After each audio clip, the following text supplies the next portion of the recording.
Moi j'ai assisté à la répétition de la jambe de l'automne. Pour faire face à la désobéissance et à la fausseté faite pour ça la vérité, ceux qui l'ont pour quitter. Ils sont rejetés. Et les rejetés. Aïe, si vous avez. On ne sait pas qu'il y a eu un autre depuis. Laissez-moi votre prière, laissez-moi votre prière. Commence à dire, commence à dire. Nous allons dire tais-toi. Maladie, nous allons dire. Jean-Baptiste, Nathanaël, la raison pour la référence sur le nom de Jésus.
Seigneur, tu es grand et tu es redoutable.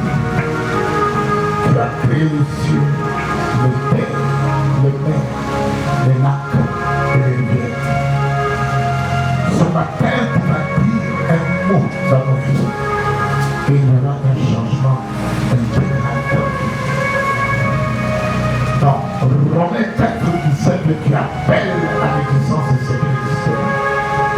Dans Daniel 2:21, tu es le maître des temps et des circonstances.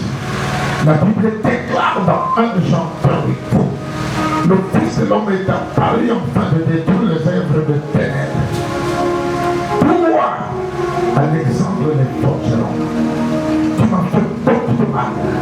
Qu'il te te soit rendu selon tes œuvres. Et c'est là au nom suprême de Jésus-Christ de Nazareth, ce matin. Tous ceux qui nous ont créé des problèmes, tous ceux qui continuent à créer des problèmes pour le monde de cette église. La Bible déclare dans Psaume 7, 12 à 14 que les flèches de Dieu les atteignent. Et les fait mourir. Et c'est là au nom précieux de Jésus-Christ de Nazareth. Dans 2 Rois 7, 6, 2 Rois 7, 6, que les bruits terrifiants de Dieu puissent les abattre. Et c'est là au nom merveilleux de Jésus-Christ de Nazareth. Ce matin, que les grêlons du ciel, la Ésaïe 30, descendent dans les camps de nos ennemis. Au nom merveilleux de Jésus-Christ de Nazareth. Ce matin, le vent du midi, dans Luc 12, 55, vont abattre nos ennemis. Et c'est là au nom précieux de Jésus-Christ de Nazareth. Aujourd'hui, selon l'ordre de l'Exode 14, 21, nous allons ouvrir la mer rouge. La mer rouge va avaler tout ce qui nous crée des problèmes. Et c'est là au nom précieux de Jésus-Christ de Nazareth. Que le sang de Jésus-Christ couvre cette salle. Que le feu couvre cette salle. Parce qu'il est écrit dans Zacharie 2:5, je serai tout autour de vous une miracle de feu. Que cette miracle puisse entrer dans cette salle. Dans le 6, nous passons au milieu de cette salle. Le fait qu'il ne s'était pas du début jusqu'à la fin de cette journée. Et c'est là au nom de Jésus-Christ de Nazareth. Que Dieu bénisse la prière d'aujourd'hui. Amen. Que Dieu tourne tout ses regards sur nous. Amen. Que Dieu nous accorde la paix. Amen. Amen. Bien-aimés dans le Seigneur, le thème que j'apporte ce matin, ce thème sera encore répété le jour de mardi.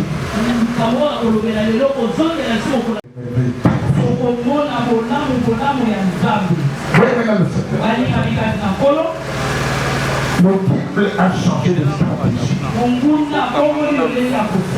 Souvent il attaque les gens le jour au mois de décembre, le mois de novembre. Maintenant il commence à attaquer les gens avant. Pour le terme de ce matin, arrêtons ceux qui cherchent à nous arrêter.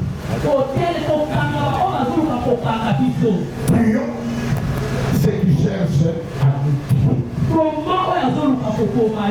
Arrêtons ceux qui cherchent à nous arrêter. Prions ceux qui veulent nous tuer. Nous allons lire les 3 versets bibliques ce matin. Zacharie 11, verset 9. Zacharie 11, verset 9. Deuxième verset, 1 Roi 18, 40. 1 Roi 18, verset 48. Non, 40. Et puis 1 Samuel 2, verset 6. 1 Samuel 2, verset 6. Lèvons-nous pour honorer la parole de Dieu. Mettons-nous debout pour honorer la parole de Dieu. Zacharie, le chapitre 11, nous lisons le 9e verset, il est écrit. Et je dis, je ne vous paierai plus que celle qui va mourir meure, que celle qui va périr périsse, et que celle qui reste se dévore les unes les autres. 1 Roi 18, 40.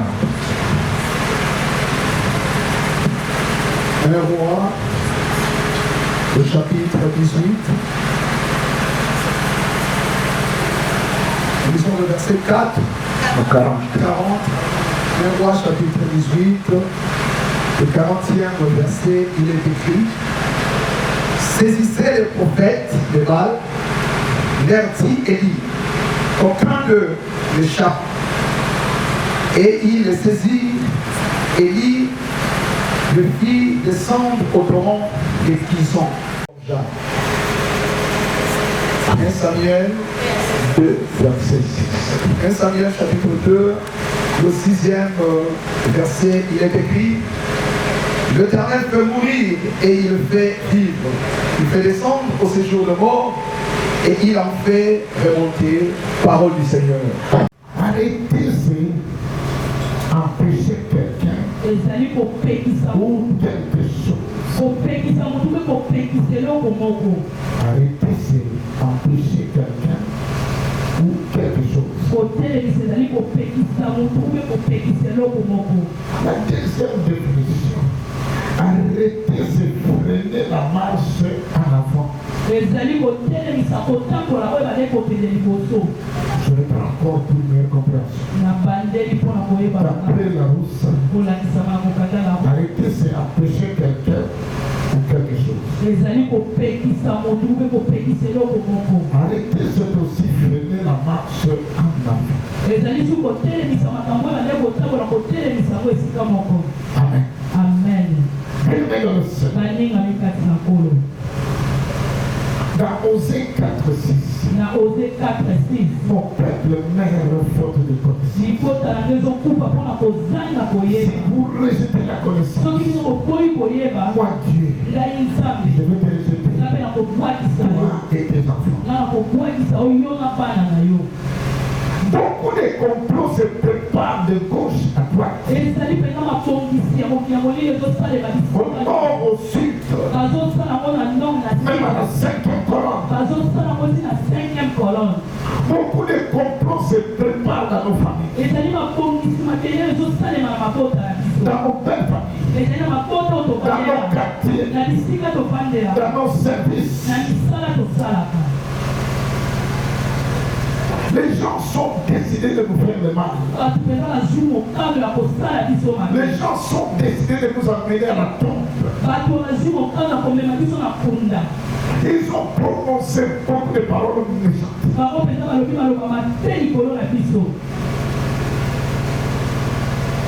Bala, tu vous as sur le mal. Bota, tu vous as sur le mal. Bonga, tokotala soko bonga. Voyager, tokotala soko voyager. Zombongo, tokotala soko zombongo. Ils font des réunions. Ils cherchent ta mort physique. Ta mort financière. Ta mort sociale. Ta mort connextionnelle. Aujourd'hui, si tu ne prends pas la décision d'en finir avec ces méchants, tu iras au cimetière. Le lopété. Amen. Si tu ne fais pas attention, si tu ne comprends pas le message de ce matin, on va t'envoyer au cimetière. Le prêtre viendra, le pasteur viendra, il va dire: Dieu a donné, Dieu a repris. Donc on a pas une phrase maintenant. Dieu a donné, Dieu a repris. Le dimanche passé, je prêchais sur cette église.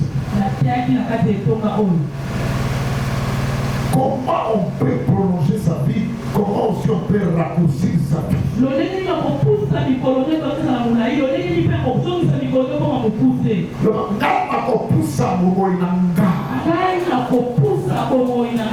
nakoleka 100 ans lokola bajaponais,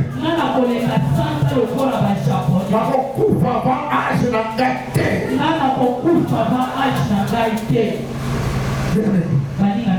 On était encore ici. J'ai dit à l'école de guérison.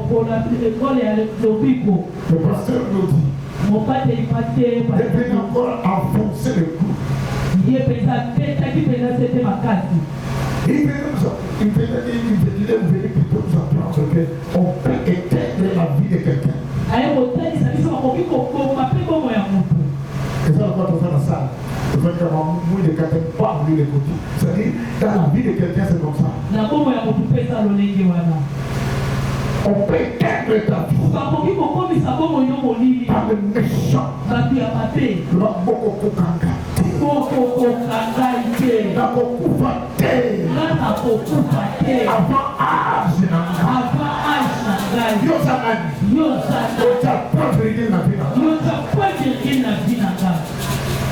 Amen. Amen. Première partie du message.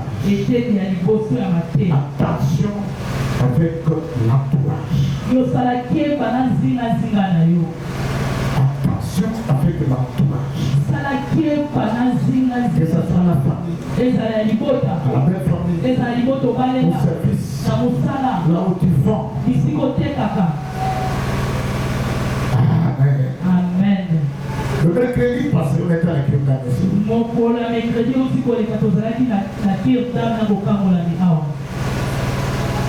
On a évité les catastrophes à l'église. Maman Kayumba, la maman de la modératrice aujourd'hui, maman de Madivi, est venue à la défense.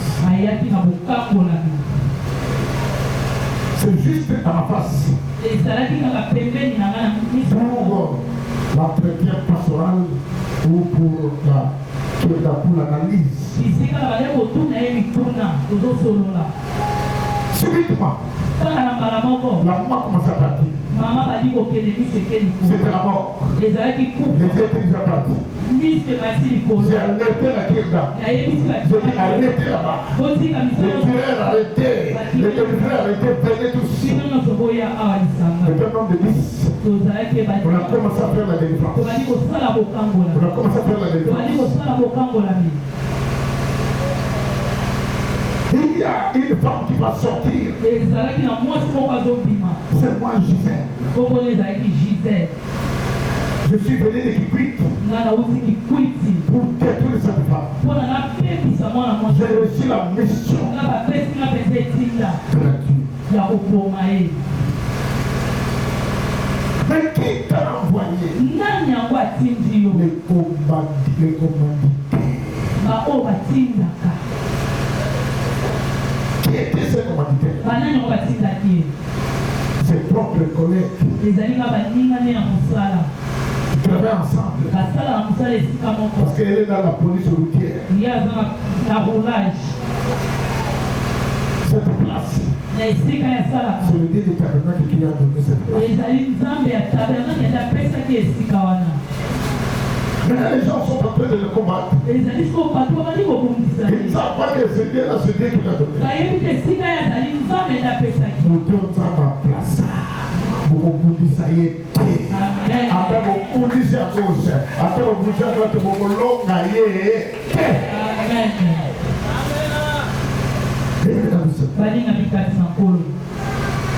La maman Gisèle, la péticheuse qui est venue qui prie pour la tuer, va nous dire. Maman Gisèle, va nous donner deux noms. Ses propres collègues de service. Qu'est-ce qui s'est passé? Avant que cette maman puisse avoir ces problèmes. La nuit, maman divine a dit quelqu'un à la porte. Maman divine a dit quelqu'un à la porte.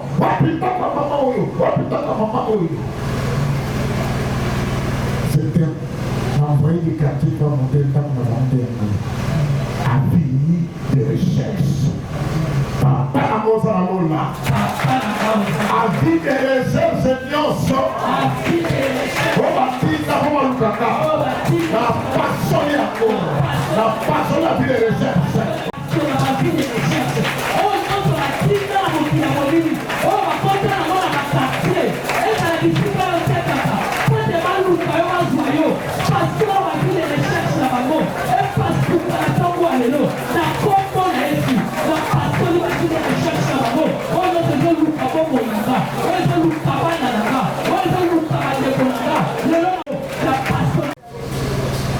Qu'est-ce que ces commanditaires cherchent?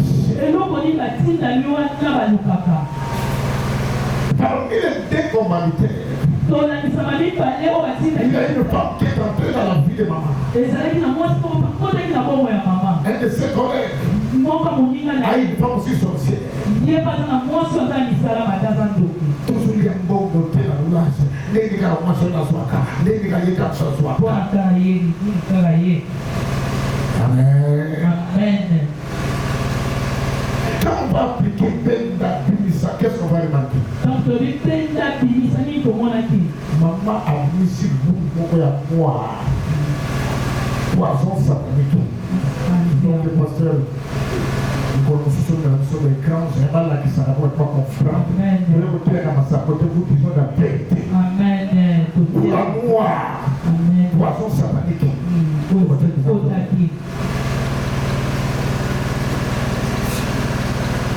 Ce qu'il y a un problème de défense, c'était la mort. Je me suis posé la question, pourquoi me lancer la poutre dans cela? Maman a la moteur de l'église. Mais ce qui veut dire ce qui est dans cela, après c'est ce qui est dans cela, dans la moto, à grâce à Wapi. Pas la cause à la l'autre là. Poisson non, ce mollet, ça n'a. Oh, Kanaye Bakate. Le Lord.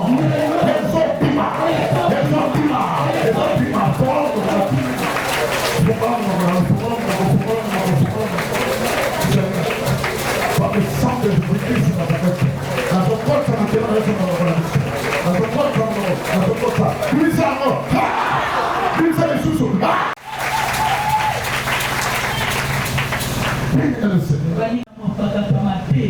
C'est la méchanceté. Le monde a français. Mais utiliser pour la délivrance, il n'y a pas de délivrance. Le monde de délivrance est filmé. Ma putain de bon à qui? Oh, $50. Et on fait le monde de délivrance, c'est une procédure à la Kawapi. Amen. Supposez que cette femme n'était pas venue à la défense. On a assisté à la mort.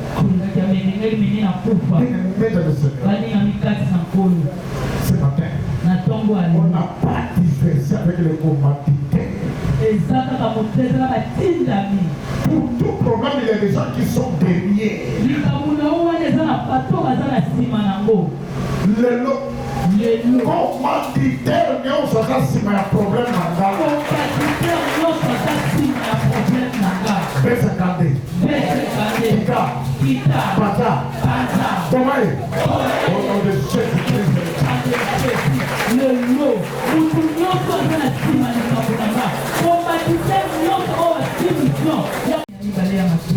Le diable et ses acolytes ne se fatiguent pas. Le diable et ses acolytes ne se fatiguent pas. Dans la montagne de tentation, Jésus-Christ a rencontré face à face Satan. Satan va lui dire, n'est-ce pas qu'il a fait? Et transfère le pierre en pain pour manger. Jésus lui a dit, il est écrit dans Deutéronome 3. L'homme ne fait pas simplement du pain. Il va de la parole qui sont de la bouche de l'Éternel. Je l'ai toujours dit, devant tout problème il y a un esprit. Devant tout esprit il y a une parole de l'Éternel. La Bible déclare que la parole de l'Éternel est aussi le tout nom.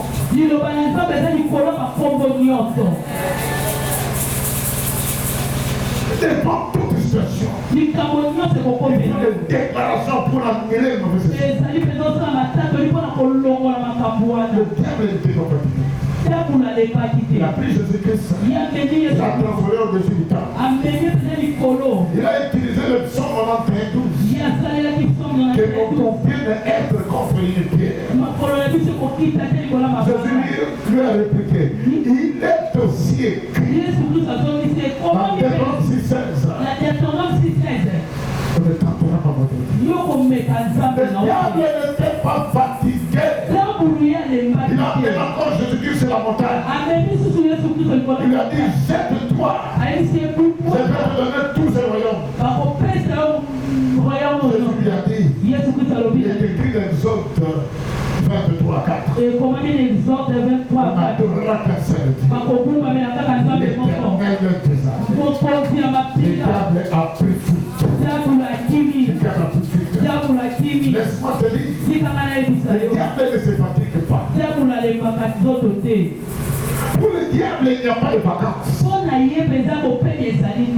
besoin de vacances, les premiers jours, le diable a payé ma carte. Vacances, le diable n'a pas de repos. Il ne se fatigue pas. C'est la raison pour laquelle nous devons combattre jusqu'à notre mort. Il faut toujours combattre. Il faut combattre les diables et ses abonnés. Ceux qui cherchent à te tuer, il faut les tuer avant. Il faut pas le langage de la violence.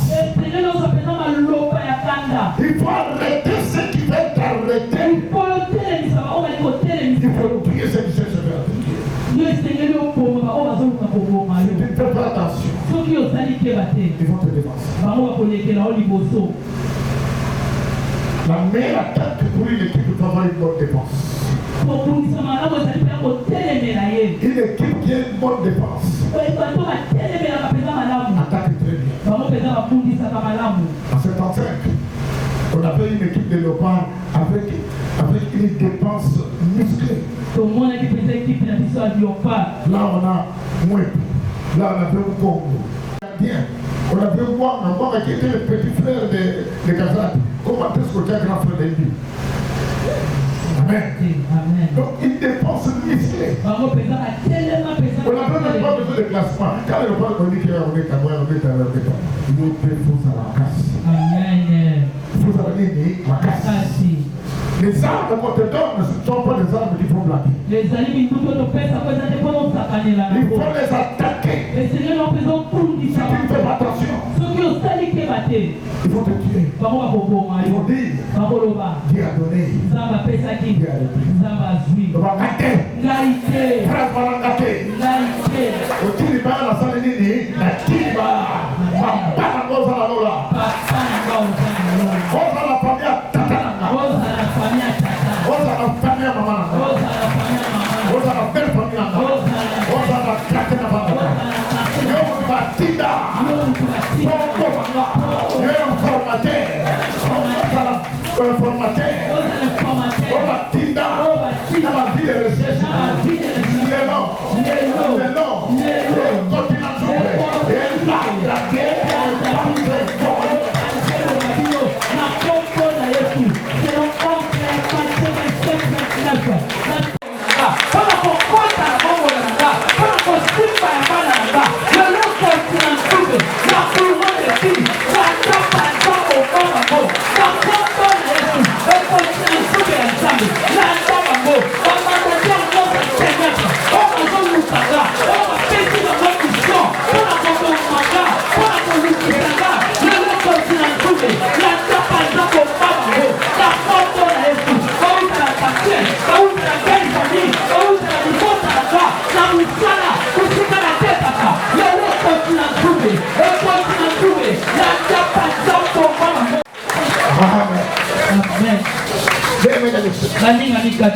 Toujours mis dans la vie de recherche pour t'attraper.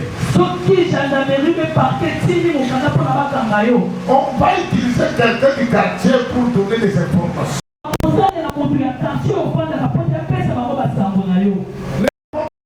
Donner toutes les informations. Un jour, j'ai vu une femme au niveau de la 16e année. Cette femme connaît toutes les informations des habitants de Motel Fiki. Je me suis posé la question. Comment Comment il connaît que dans cette maison, il y a des filles, il y a l'autre qui travaille, l'autre est venu de quelque part.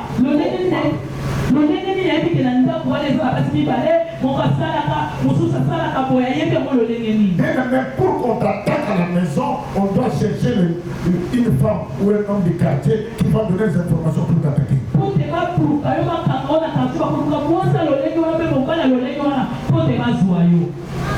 Aujourd'hui, on va attaquer l'informateur du quartier. L'informateur à quartier.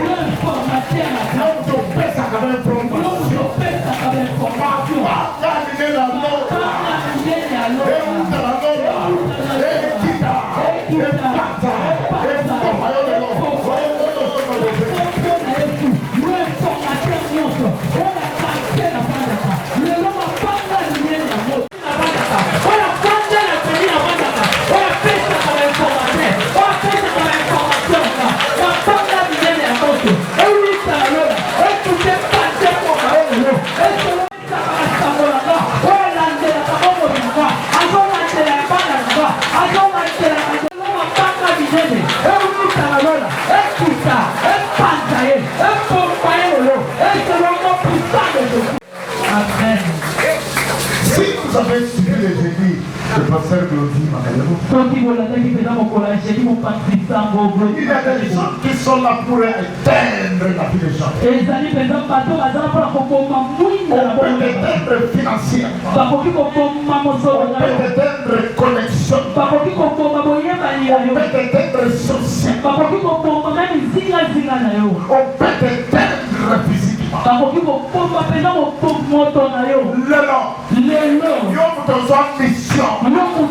Mission pour éteindre là. Et dans nos finances, et dans nos relations, et dans la vacance, et dans la paix.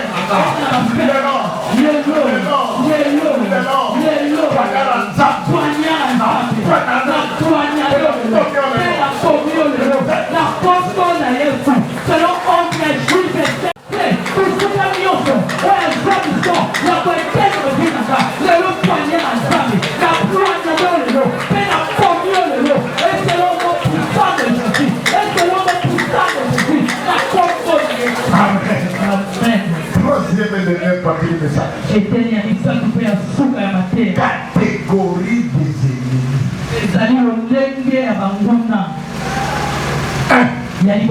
Les sorciers. Ils sont dans la famille. Vous savez la communauté. Vous pouvez savoir accepter. Pour le Amen. Peut-être le Lazaka différent. La possibilité ça va d'opinion sur les bottes. Amen. Deuxième catégorie. Les occultistes. Ils sont dans la famille. Ils ont reçu mandat.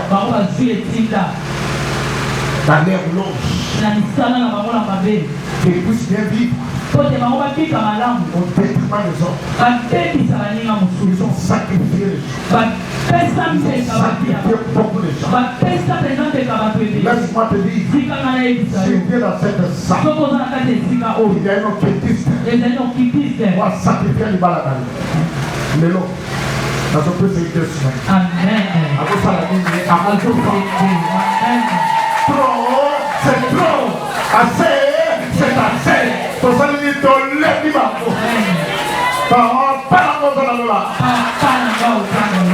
Comment on critique ce notre niveau ça? On va sacrifier par moi. Va se sacrifier par moi. On fout à nous.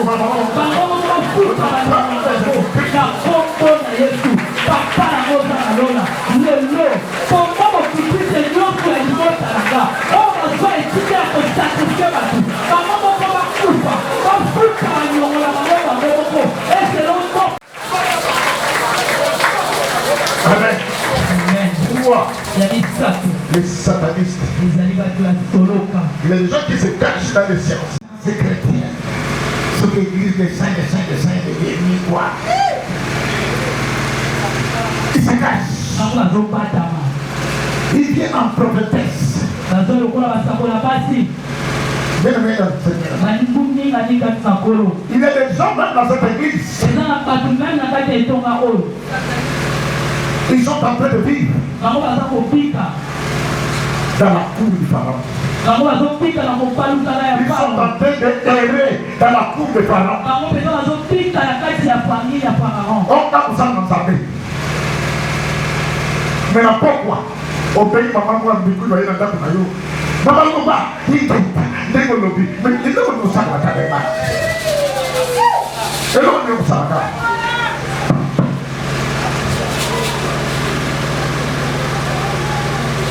Vous savez que aux prophétesses, dans le petit pas mon langue, tu dis la part, tu es la première, tu es à la 17e rue. Tu as d'abord son prophète, parce que vous prophétisez dans le ministère, vous connaissez souvent le fini la prophétie. Tu as d'abord le bas, vous prenez la sous-vêtement, la couleur, la vie, ça m'a la sacrée, moi, la tête, ou ça, a dit la petite prophétie, a dit le temps à la prophétie, parce que la plupart des prophéties viennent des sirènes ou des serpents. Ah, pendant que je suis là, c'est vrai qu'il y a plein de thé dans la boutique.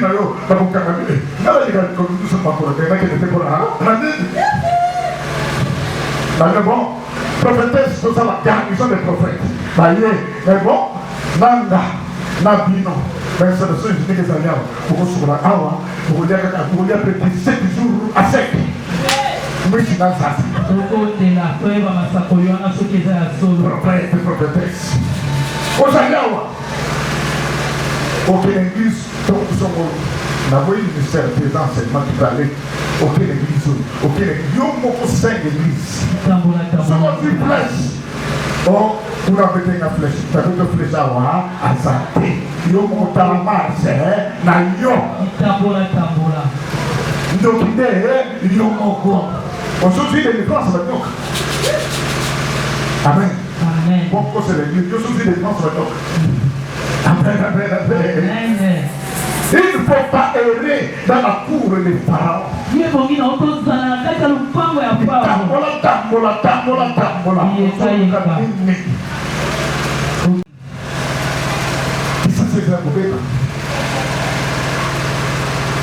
a des églises. Ce qui brille n'est pas de l'or. Dans l'église matérielle basée de l'air, attendre pour l'église à sacrifier pour mourir la vie. Oui, à couper de l'or, à couper pour mourir la vie, parce que ma bazar est brillé. Amen, amen, amen. Amen, c'est la vérité. Il faut faire attention. Les esprits errants. Il y a des esprits qui circulent. Les esprits qui viennent de l'Angola, des Brazzaville qui viennent de Pâques. Et les esprits qui viennent de la Chine pour aller dormir à Qatar. Qatar, les emplacements, mais l'océan, bien l'océan Atlantique. Écoutez, la Qatar. Et où est la Chine? Et où? On l'a regardé là-bas. Aujourd'hui, la nuit. Ceux qui sont noirs à l'esprit de la Chine, et ils écoutent la chose de la Yo, ils racontent, nous sommes dégués, ils ont des défenses au Yagati. Oui, on va dire la chose de la Yo. Esprit d'air. La délivrance, quand on demande à ces esprits, comment on a été, comment on a composé. Amen, amen. Amen. Vous savez comment on a été balabal.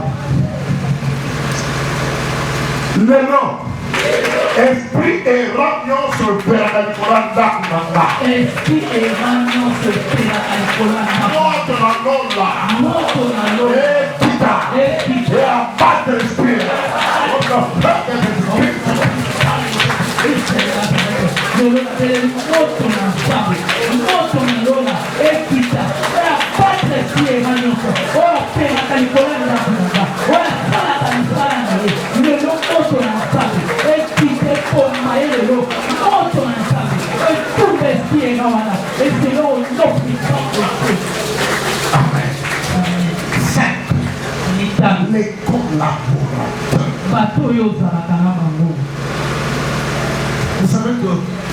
Et quand il à l'église, peut te dégoûter.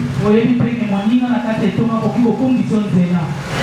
dit, maman, on se voit le riz capot. Tout à la colle. Oui, il faut signer la solution. Avant de venir chez elle, il va consulter les esprits familiers qui vont donner les informations. Amen. Amen. Le même jour, les politiciens ne te donnaient pas des informations. Il va te dire, le révélé demain, il va consulter les esprits familiers. Il y a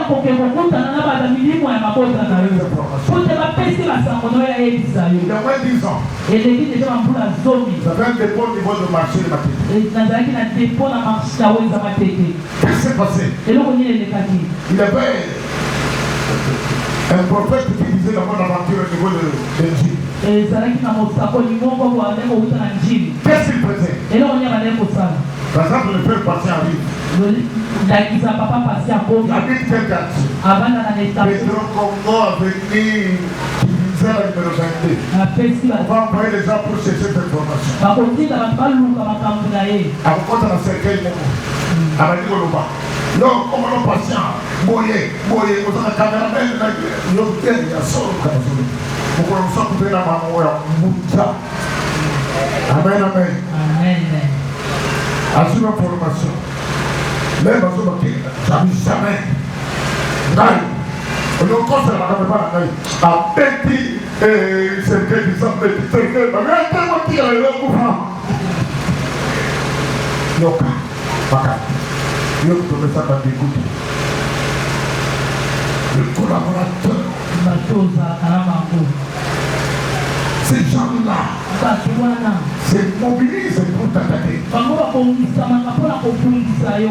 nos pays, vous allez voir ça. Bazo ni soke, maman ya awa, pour les sentiments macabres. Quand on vous aide, pour aller le père le rapport en maille.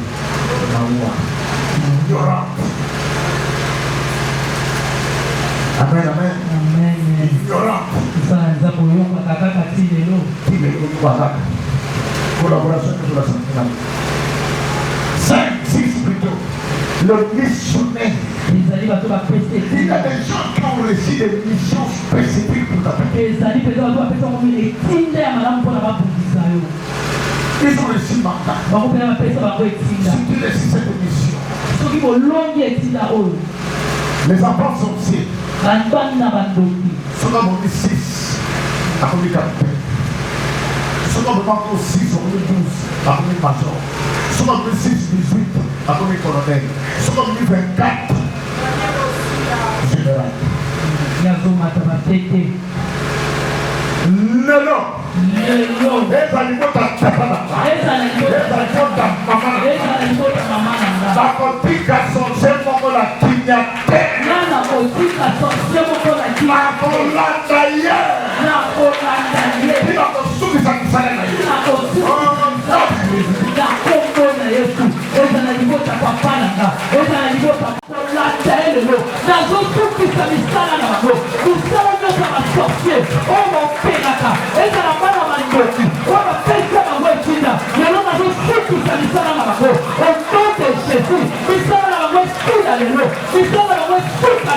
Et c'est là au nom puissant de Jésus-Christ de Nazareth. Milimo ya mabota. Soko likufa vante. Zalaka na mama pani. Mwana ndeko na nna. Ndeko na nna zalaka moyete tika na salisa yi. Or ndeko na nna zo souffrir. Maman va s'en aller. Ça va aller là. Est-ce que tu peux comprendre? Mec qui met à moi si. Ndako na ye alifaka chamba rose. Saka fufu, mafuta, mbongo. Mais mutazoli na hapo maina da propre ndeko na ye wana. Les gens auront comme ennemi les gens de leur propre famille. Le Lelo. Continue à souffrir. La main esprit.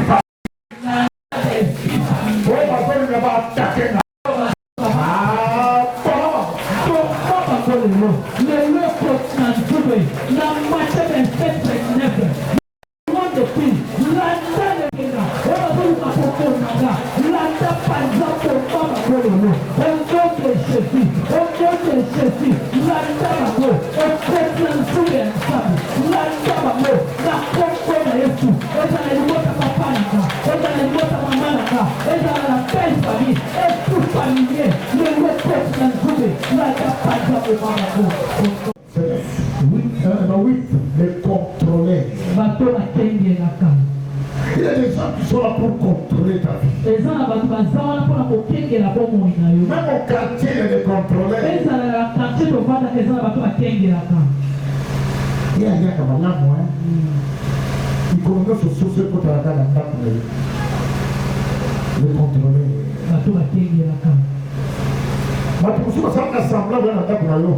Ce sont des contrôleurs. Là où tu peux se remplir le tout. Il y a un petit de 20 côtés dans la côte.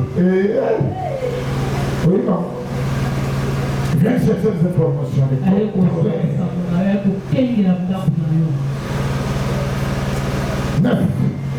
Les informateurs.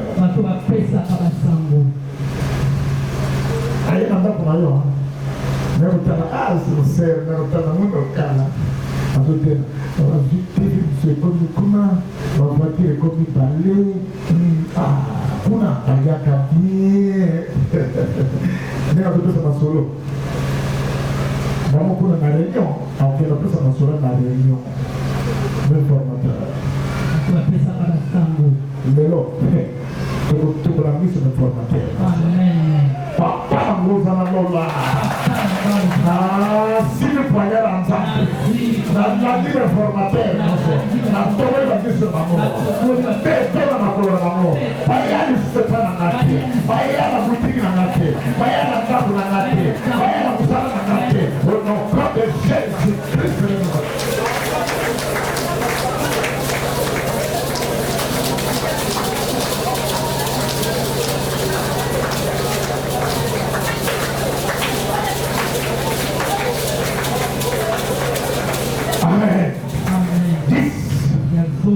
Les agents de la deuxième spirituelle. Amen. Ma voyage à bateau. Au moins, on a visé combien? Il y a un cycle de colonne à maman. Nous sommes comme tu n'apportes pas. Nous sommes taxi. Nous pouvons l'enlever. Monsieur. Est-ce que tu connais le nombre de signés qui se trouvent à Paris? Amen. Quand tu payes sa monnaie, il y a quelqu'un en Bangoula. Bangoula, c'est-à-dire passeport, il y a Yamoutou. Amen. Alors, si il pèse de monnaie, c'est combien d'euros? Break. Déjà. Bien aimé dans le Seigneur. Il y a des gens qui te combattent dans ce monde. Il y a beaucoup d'Ozias dans ce monde. Ozias a combattu Élie. Jusqu'à ce qu'Élie est mort. Jusqu'à ce qu'Ozias est mort. Pour que Élie soit libre. Je suis venu te dire aujourd'hui. Il y a beaucoup d'Ozias dans nos familles. Il y a beaucoup d'Ozias dans nos familles. Il y a beaucoup de gens dans nos quartiers. Il y a beaucoup de gens dans nos belles familles. C'est aujourd'hui. C'est Ozias qui doit vous mourir. Il doit vous laisser libre.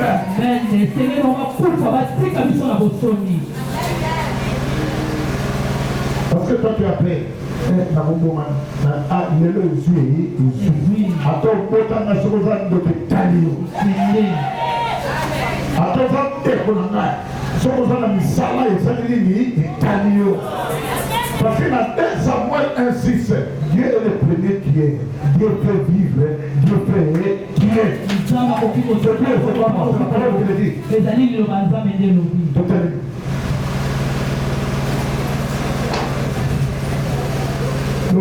lelo.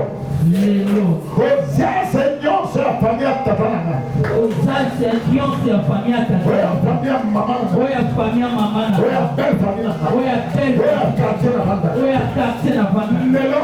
Lelo. P50. P50. Kita. Panza. Panza. Mama. Peta maboko. Oya famille na nga. Ya belle famille. Ya quartier na vanda. Lelo P50. Kita panza kwa mama. Na kombo na Yesu. Ono pande Jésus. P50 nzambi. Toka nisikia na sasa. Lelo P50. Kita panza kwa. Amen. Lelo. Esprit de mort nyonso na ndako na nga. Esprit de mort nyonso na ndako na nga. Jésus-Christ de Nazareth. Le esprit de mort. Na zopengwa Yesu. Bandako longwa na bomo yanga. Longwa na bomo ya bana na nga. Tumba na bomo ya mama na nga. Tumba na ndako na nga. Na kombo na Yesu. Tumba na bomo yanga. Tumba na kila bana na nga. Na kombo na Yesu. Kusaka kiwe. Bandako tika duso. Eselongo pisana mort. Landa place masalaka réunion. Landa place masalaka réunion. Boma commanditaire. Au nom puissant de Jésus, le mot, ange de la mort, c'est que ton anda, de tout de même pour la salle à tabac, réunion pour la babonga, on a notre réunion pour la capacité à voir les enfants. Pourquoi avec le mot, ange de la mort, c'est parler à côté, la salle à mort, la barrière, et c'est le nom puissant de Jésus, et c'est le nom puissant de Jésus, Christ de Nazareth, la compréhension. Dans Jérémie 51, 20. Dans Jérémie 51, Par 30. dans 6 par 3 ans, Basi bitula ba. dans pas du tout Yesu, tout ma marche ensemble, pas d'accord pas de tout la maman, pas d'accord pas la maman de ça, d'accord pas Yesu, on a son mandat, on a son mandat, pas mandat qui a notre ténèbre, on a subi ma soeur, dans pas du tout la maman, dans pas du tout la maman, c'est le mot qui subi ma soeur, d'accord pas de tout la maman, d'accord pas Yesu. Lelo. Lelo. Ma banda minene. Mapanga minene. Landa de menino sapina. Landa. Au nom de Jésus. Au nom de Jésus-Christ. Lelo mapanga minene. Mapanga. Oba tenda kana bafoto na nepa bakaka. Na bokitike. Isika bandeni makafoto na. Landa koma kabole yo. Landa koma ka. Mapanga minene ya foto. Tuka pasa koma kabole yo. Amen. Maman a dit, maman, poisson. Elle dit que ça ne passe pas poisson.